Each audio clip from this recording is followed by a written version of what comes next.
Alléluia, Alléluia, Alléluia. J'espère que vous ne me trouverez pas encombrant. Ah, je profite de cette partie de la journée où je suis juste un peu libre pour répondre à certaines des questions que les internautes avaient l'habitude de poser, hommes et femmes. Et ce dont je veux parler dans quelques minutes concerne les menstrues des femmes, les impuretés.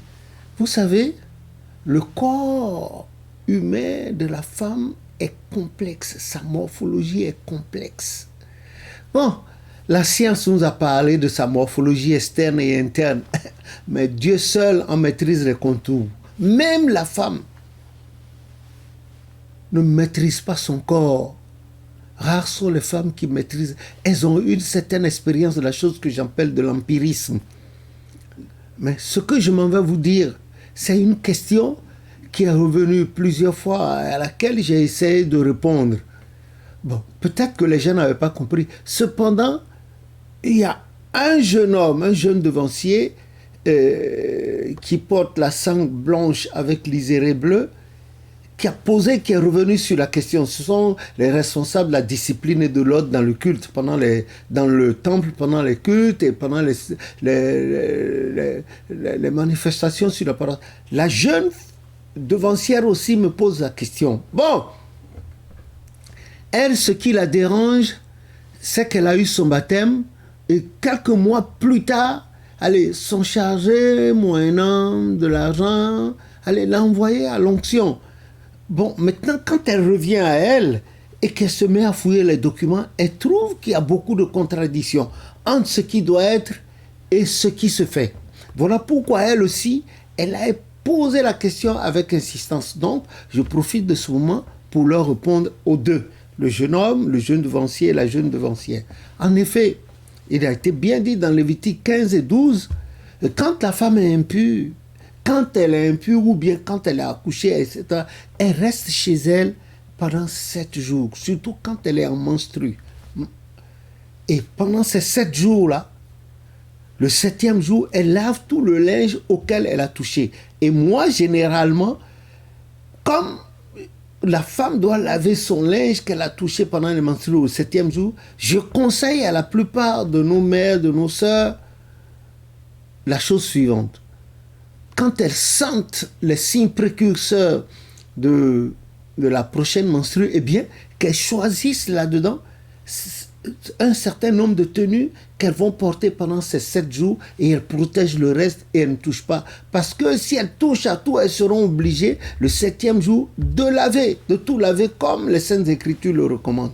Bon, il y en a qui le font, il y en a qui n'arrivent pas à le faire.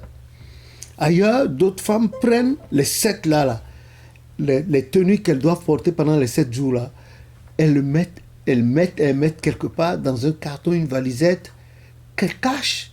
Et quand les menstrues arrivent, c'est ce qu'elles portent, jusqu'aux sous-vêtements, c'est ce qu'elles... Et quand elles lavent, le 7e jour, comme on réclamait le conseil, les Saintes Écritures, eh bien, après, elles plient, elles remettent dans la... Elles ne touchent plus jusqu'aux prochaines menstrues, sauf si, entre-temps, une grossesse survenait.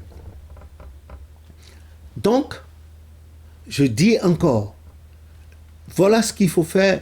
Le 7e jour, il faut laver le linge auquel la femme a touché quand elle était en menstru.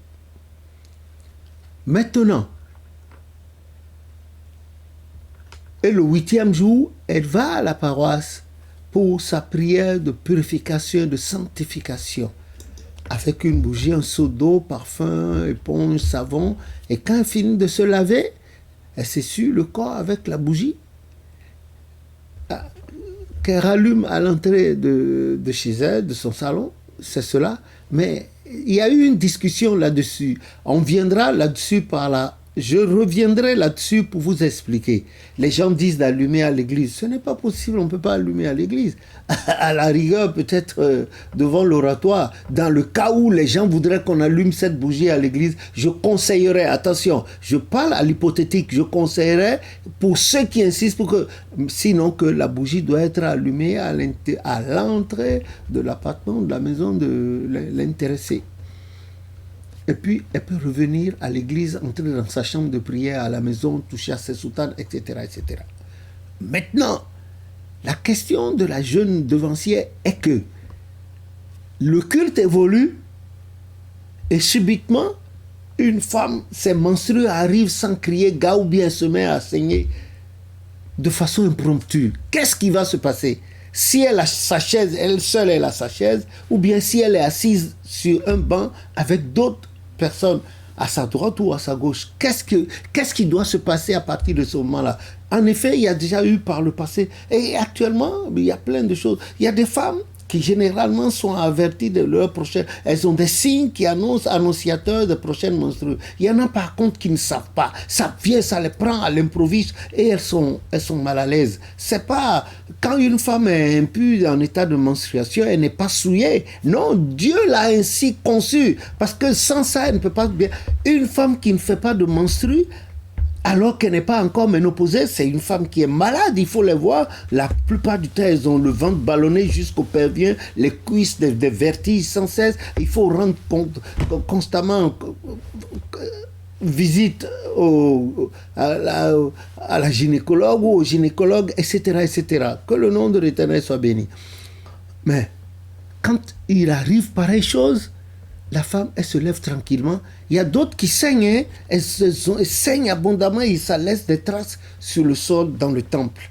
Franchement, c'est un peu désagréable et ce n'est pas bon à voir. Même la femme elle-même, elle est mal à l'aise.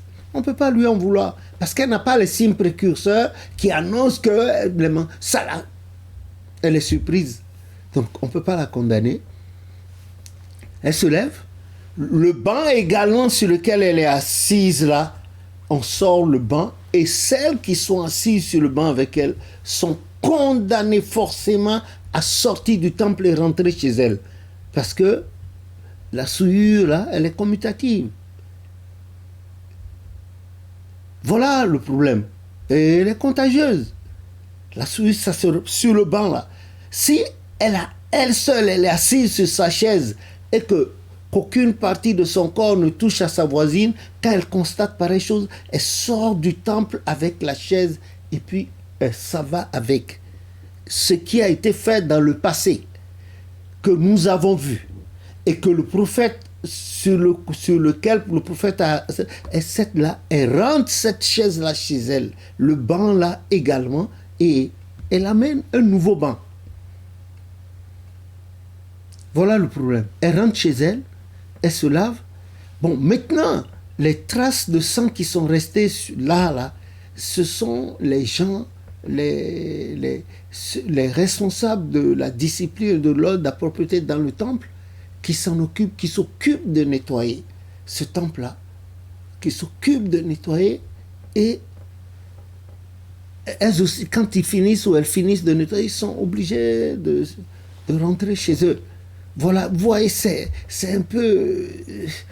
C'est délicat, c'est beaucoup délicat. Il y en a, c'est juste à la fin du culte, quand elles sont dans les rangs, Jéri, Moyama, que ça se fait. Donc, discrètement, elles doivent sortir sans toucher qui que ce soit et nettoyer le sang qui est par terre. Et généralement, le temple, après le culte, c'est nettoyé de fond en lavé même, et on encense abondamment, on asperge abondamment, et on reprend maintenant la sanctification une seconde fois du temple. Voilà, on ne peut pas les blâmer, mais il faut le faire. Bon, maintenant, il y a une exception. Le jour de la fête des moissons, par exemple, le prophète a ouvert, l'Esprit lui a demandé d'ouvrir cette dérogation aux invités, non pas aux chrétiennes célestes, non pas aux chrétiennes célestes, mais aux invités qui n'appartiennent pas à notre dénomination religieuse. Ce jour-là, elles peuvent arriver en chaussures, même dans le temple, elles peuvent arriver les cheveux au vent, elles peuvent arriver en pantalon. Même si elles sont menstruées, elles peuvent arriver. Elles pourraient arriver en tant qu'invitées, non pas en tant que chrétiennes célestes appartenant à notre dénomination. Voilà ce que les chargés de paroisse n'ont pas compris et ont mal interprété ce que l'Esprit a dit à Papa Ochofa, au point que même des jours de fête des moissons, on voit des mamans, des grands-mamans qui sont en impureté, entrer sur la paroisse, embrasser même des gens en soutane. Il y a des choristes qui ont le culot, l'outrecuidance, le manque de respect au point de se mettre des choristes femmes en soutane et de monter là-haut. Et des fois, il y en a qui saignent abondamment et la chorale en haut, et quand elle descend encore, le sang. Est-ce que c'est normal? Le prophète n'a pas parlé des chrétiennes célestes, elle a parlé des invités. Qu'a-t-il dit? Ce jour-là, la paroisse est comme un marché, mais non pas aux femmes de l'église du Christ céleste, mais les invités, eux, à Saint-Aigu, mieux est. Que la sanctification dépendait des cieux ce jour-là. C'est vrai que dans la chair et physiquement, à la fin de ce culte du jour-là, le chargé de paroisse avec ses dirigeants, ceux qui dirigent la paroisse, procède à la purification. Mais l'essentiel de cette purification, ça vient du ciel. C'est ce qu'a dit le prophète au chauffard. Je ne comprends pas. Je ne comprends pas, chrétiens célestes, arrêtez d'enseigner ce que le prophète au chauffard n'a jamais dit, ou ce que vous avez, ce dont vous avez entendu parler, mais que vous ne comprenez pas. Posez des questions comme cette jeune fille-là. Voilà comment ça se passe. Quand la femme est impure, elle ne vient pas à l'église, elle reste chez elle. Pendant les 7 premiers jours, le 7e jour, elle lave le linge auquel elle a touché. Le 8e jour, elle se présente à la paroisse et on lui fait sa purification. Les hommes également, il y a des hommes qui, par exemple, en train de faire l'amour avec leur femme, l'arrivée inopportune, impromptue des menstrues, ils ressortent de l'intérieur de leur femme avec le sexe ensanglanté, c'est-à-dire, bon, eux aussi, ils observent la même chose. Ce n'est pas une honte. Ils n'ont pas commis d'adultère ni quelque chose de mal à l'humanité. C'est leur femme. C'est des choses qui arrivent. Donc, eux aussi, ils se retirent et ils doivent se comporter comme la femme pendant les 7 jours. Là. Le 7e jour, elle lave le linge. Le 8e jour, elle vient se faire sanctifier. Y a-t-il une honte à le faire? Et ceux qui font ça, qui sont dans la souillure, qui ne se manifestent pas et qui viennent s'asseoir dans le temple, même dans le Saint des Saints, qui reçoivent les actions de grâce. Voilà le problème. Bon, en un mot, sur Internet, on ne peut pas tout dire. Mais si Dieu le veut, avant qu'il nous rappelle à lui, il arrivera au cours d'une grande conférence. Nous aurons toute la journée, sinon des journées entières, pour répondre à ces genres de questions très pointues, qui taraudent l'esprit à beaucoup de personnes. Donc, somme toute, je conseille à nos mamans, à nos jeunes sœurs, nos jeunes filles, de prendre leurs précautions de la façon suivante. Vous devez savoir la périodicité de vos menstrues, même s'il n'y a pas de signes intérieurs ou extérieurs, des signes avant-coureurs de l'arrivée prochaine de vos menstrues. Vous connaissez à peu près Prenez vos précautions avant de sortir de la maison pour venir. Donc, si nous laissons la paroisse. Dans les transports en commun, une femme qui est tachée de sang, elle est mal à l'aise. Elle est mal à l'aise. Avouons-le les mains. Prenez vos précautions quand vous connaissez approximativement la périodicité de vos menstrues. Prenez vos précautions. Vous n'êtes pas souillés, mais c'est Dieu qui vous a ainsi créé. Autrement, vous ne serez pas fait. On ne parlerait pas de la période d'ovulation, de fécondité, quand la femme est en chaleur et quand l'homme s'approche et prend grossesse. Bon, vous avez compris. Donc, ne vous sentez pas offusqué, ne soyez pas... Non, Dieu vous a ainsi conçu. Il a fait et personne ne peut lui reprocher. Vous, encore moins, ne pouvez reprocher à Dieu de vous avoir ainsi créé. Voilà, que le nom de l'Éternel soit béni. Voilà. Donc, je vous conseille de respecter ceci et d'en parler autour de vous. Faites connaître ces vidéos-là autour de vous et nous attendons les critiques. On va essayer, on va évoluer. C'est ainsi que nous allons faire pour sauvegarder nos personnes devant la miséricorde du Seigneur et son Église également au nom de Jésus notre Sauveur. Merci. Amen.